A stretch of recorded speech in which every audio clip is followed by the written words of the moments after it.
दोस्तों, गांव वाले रिपोर्टर विष्णु प्रभाकर का आप सभी को नमस्कार। बिहार में दोनों चरण के मतदान समाप्त हो गए हैं। 14 तारीख को रिजल्ट आएंगे। तमाम मीडिया संस्थानों ने अब एग्जिट पोल दे दिया है।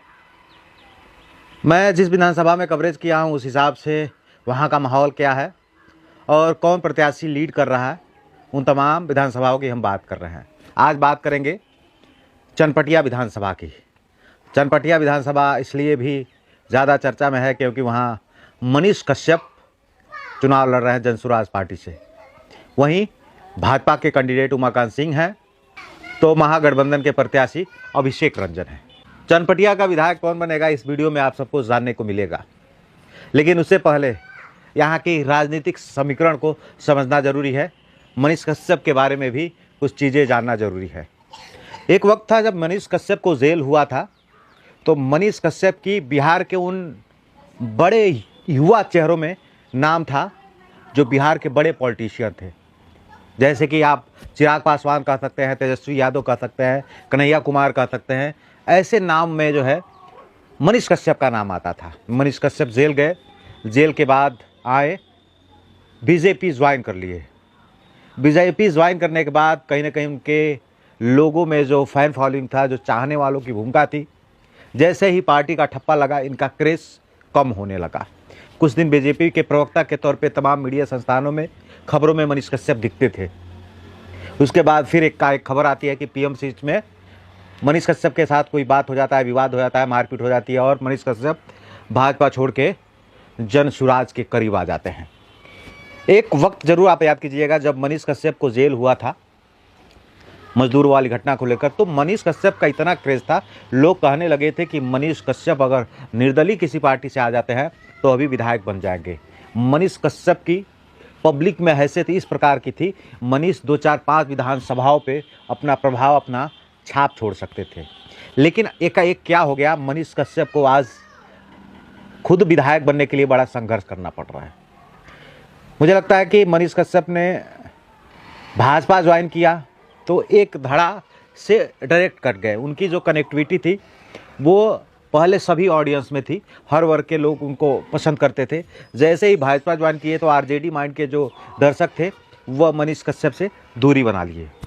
और उसके बाद मनीष कश्यप फिर भाजपा से दूरी जो ही बनाए तो मनीष कश्यप का क्रेज और कम हो गया।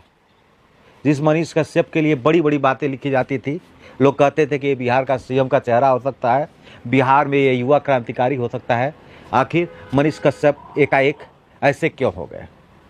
तो उसके पीछे का सबसे बड़ा कारण यह है कि मनीष कश्यप को पद पाने की बेचैनी बड़ी जल्दी थी। भाजपा जब ही ज्वाइन किए तब से सोचने लगे कि हमको राज्यसभा मिल जाए, हमको एमएलसी बना दिया जाए, और वो चीज़ें उनके हिसाब से नहीं हुई। फटाफट जो है भाजपा छोड़ के जनसुराज में आ गए। जनसुराज से अब चुनाव लड़े हैं। एक और बात मैं आप सबको बता दूं, मनीष कश्यप 2020 में भी चुनाव लड़े थे, 9000 कुछ वोट पाए थे। यानी मनीष कश्यप पहले नेता है, फिर पत्रकार है और अब फिर नेता है। जिस मनीष कश्यप के लिए लोगों के बीच दीवानगी थी वह क्रेज थोड़ा कम होने लगा। चलिए अब आपको चनपटिया विधानसभा का राजनीतिक समीकरण समझाते हैं। चनपटिया विधानसभा ब्राह्मण, यादव और अब मुस्लिम वोटर की प्रमुख भूमिका है।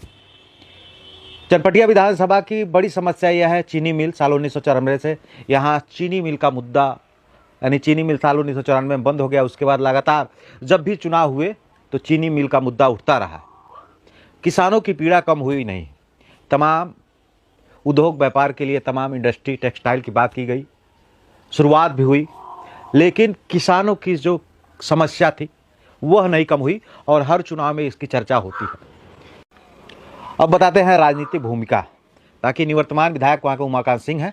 2020 में लगभग 13,000 वोटों से अभिषेक रंजन को चुनाव हराए थे और मनीष कश्यप उस वक्त 9,000 के आसपास वोट पाए थे।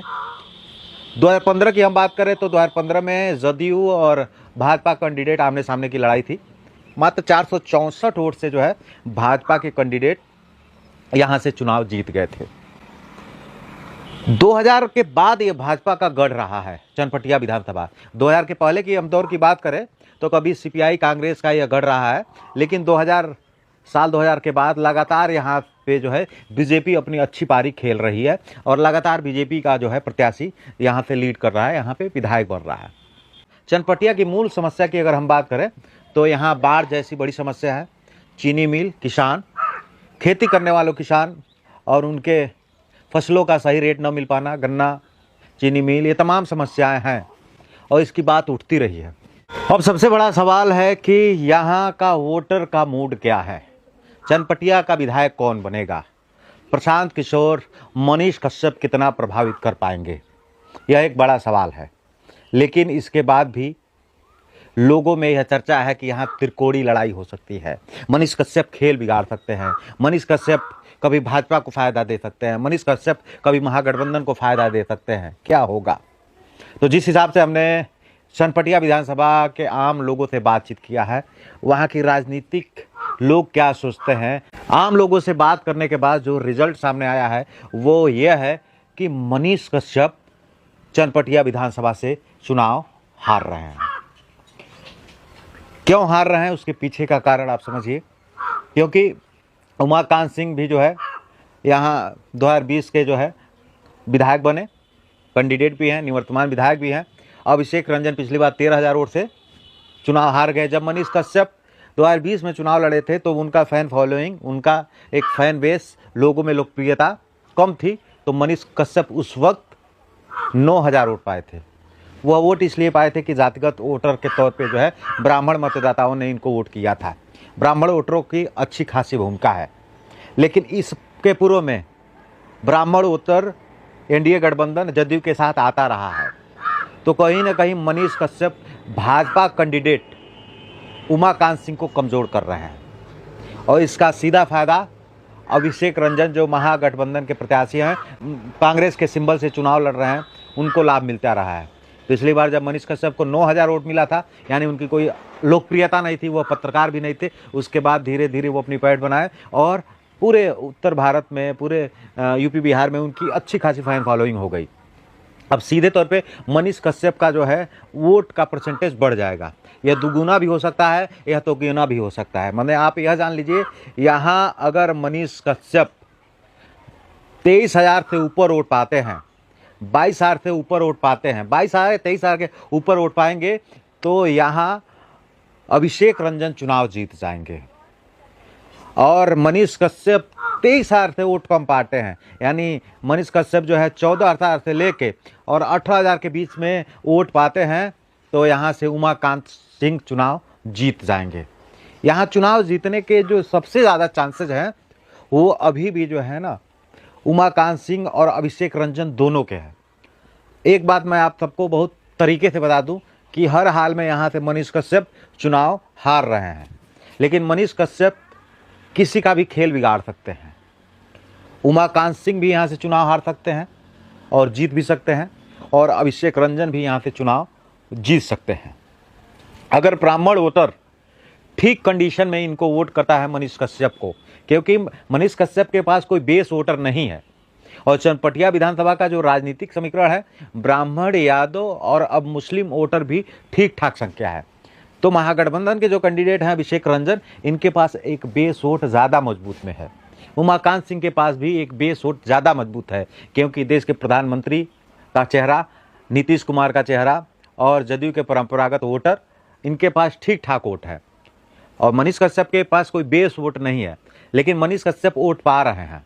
यानी मनीष कश्यप अगर 22,000 से ज़्यादा वोट पाते हैं तब अभिषेक रंजन यहाँ से चुनाव जीत जाएंगे, और मनीष कश्यप 22,000 से कम वोट पाएंगे, यानी 15-16,000 के बीच में रहेंगे, 12-14-15,000 के बीच में रहेंगे, तब यहाँ से उमाकांत सिंह चुनाव जीत जाएंगे। आप इस आंकड़े को ऐसे समझिए कि अगर उमाकांत सिंह 75,000 वोट पा रहे हैं, जो दूसरे नंबर का कैंडिडेट होगा, चाहे वो उमाकांत सिंह हो चाहे अभिषेक रंजन हो, यानी पहले नंबर का कैंडिडेट अगर 75,000 वोट पा रहा है तो दूसरे नंबर का कैंडिडेट 72,000, 73,000, 74,000 पा सकता है। 1,500, 2,000, 2,500, 3,000, 5,000 के बीच में जीत हार का फासला रहेगा। अगर मनीष कश्यप का वोट परसेंटेज बढ़ता है, 20,000 वोट से प्लस जा रहे हैं मनीष कश्यप, तो ज़्यादा चांसेस जीतने का जो है अभिषेक रंजन का बनेगा, यानी 22,000 के ऊपर वोट पाएंगे मनीष कश्यप तो अगर 22,000 से नीचे जा रहे हैं मनीष कश्यप, यानी 18,000 के नीचे जा रहे हैं, तब यहाँ उमाकांत सिंह के जीतने के ज़्यादा चांसेज हैं। कुल मिला के आप यह जान लीजिए कि मनीष कश्यप यहाँ से चुनाव हार गए हैं। यहाँ सीधी लड़ाई उमाकांत सिंह और अभिषेक रंजन में है। आपको मैं बता दूं 2015 का जो आंकड़ा था भाजपा और जदयू में, मात्र 464 वोट से जो है भाजपा के कैंडिडेट यहाँ चुनाव जीते। तो इसी प्रकार का कुछ मामला हो सकता है, मतलब जो दो कैंडिडेट होंगे उनका वोट आसपास वाला होगा। वो तो 500 से भी जीत सकते हैं, 1000 से भी जीत सकते हैं, 2000 से भी जीत सकते हैं, 5000 से भी जीत सकते हैं। मतलब 7-8 हज़ार से ज़्यादा के वोट में हार जीत नहीं रहेगा। ज़्यादा से ज़्यादा अगर चाहे वो भाजपा का कैंडिडेट जीते चाहे महागठबंधन का कैंडिडेट जीते, वो ज़्यादा से ज़्यादा वोट जीतेगा तो 7 से 8 हज़ार वोट से जीतेगा, और कम से कम वोट से भी जीतेगा तो 400-500 आंकड़ा आ सकता है। यानी सीधे तौर पर यहाँ बहुत कठिन लड़ाई है। अगर मनीष कश्यप मजबूत ज़्यादा होते हैं, वोट दायरा इनका बढ़ता है 22,000 के ऊपर, तब यहाँ अभिषेक रंजन चुनाव जीत जाएंगे, और नहीं तो उमाकांत सिंह। यही चनपटिया का राजनीतिक समीकरण है। हम जिन क्षेत्रों में लोगों से बात किए हैं उसके हिसाब से यह बातें निकल के सामने आई है। इस पूरे वीडियो पे आप क्या सोचते हैं कमेंट करके ज़रूर बताइएगा। गाँव वाले रिपोर्टर विष्णु प्रभाकर का आप सभी को नमस्कार, और ये वीडियो आप कहाँ से देख रहे हैं यह भी ज़रूर बताइएगा। Thank you.